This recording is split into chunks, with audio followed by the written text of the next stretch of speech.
The interesting thing about Daytona Beach Shores is we have this is a very, very safe city. I've lived in big cities my whole life pretty much. This is an extremely safe city. One of the main reasons that it is so safe is that because of the way we do business here, with my officers being the police and fire agency, is that I have twice as many people on patrol as I would normally have if it was just a police department, which gives us a tremendous reputation throughout the area for being a city where if you're going to do something bad, you're going to see a policeman. You better be very careful. So consequently, our crime rate is very, very low. I live here. My wife walks around any time of day or night. And in this day and age, being able to freely walk the streets as a citizen at any time is a very, very secure feeling. I came here in May of 1998.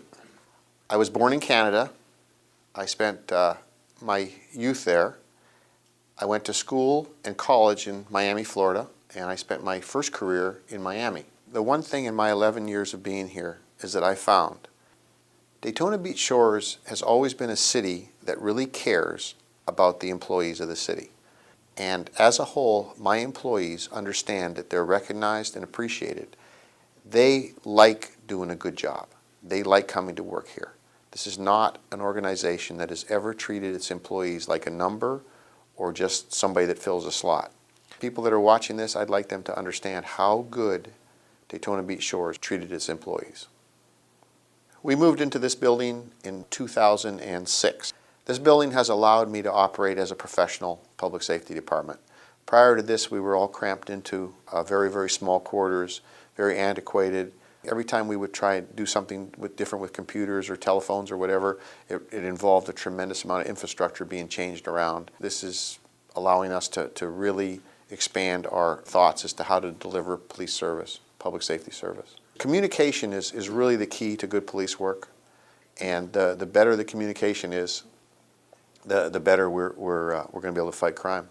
We have 35 sworn positions, and I have about 15 part-time officers. Because we're a public safety department, my officers are both policemen and firemen at the same time.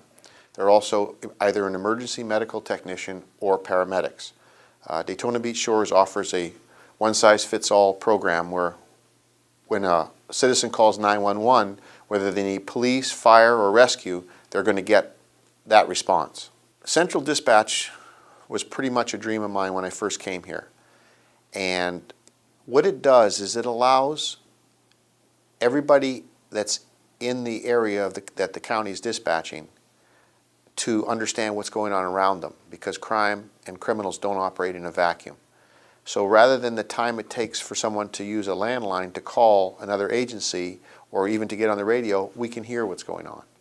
And when one of my officers stops somebody that's been causing trouble in another area of the county, somebody else picks up on that. And through the computers and the dispatch, it makes the citizens have a much, much more chance of having the crime solved or crime stopped before it starts than with just a local dispatch. It just gives you a much greater area to deal with. We're always looking at new technology. We started about 4 or 5 years ago using tasers, what we call less lethal armament. Rather than having to shoot somebody, we've been able to use these electric shock guns, and they've saved lives both officer-wise and save a lot of injuries. There's a lot more of that coming down the road. Police foundations everywhere are trying to make it so that we can take people into custody with less harm to everybody. And these less lethal weapons are starting to really advance. Majority of our calls for service here are minor police incidents, burglaries, traffic stops, domestic disputes. We get a tremendous amount of rescue calls here. Unfortunately, people get sick and they call us. In a year's time, we probably handle about 12 to 1,400 rescue calls and about maybe 1,500 fire calls. The 1,500 fire calls are the vast majority of those are alarms. We have every type of situation that goes on here just like it does in a big city. Some of the changes that I foresee in policing, and we've started to see it here. For example, all my entry systems in this building are fingerprint controlled. I expect to see retina scans in the future, voice recognition to open doors.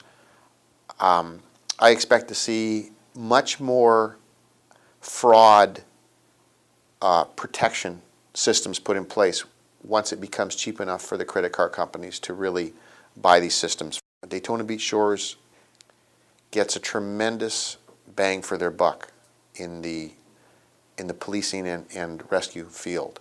And I'm hoping that as time goes on and that the taxpayers still support this like they do now. I do see that the policing and the rescue part has to be protected in the shores if the citizens want to keep the service level that they have. People move here because of the way we do business. And the shore is a wonderful place to live.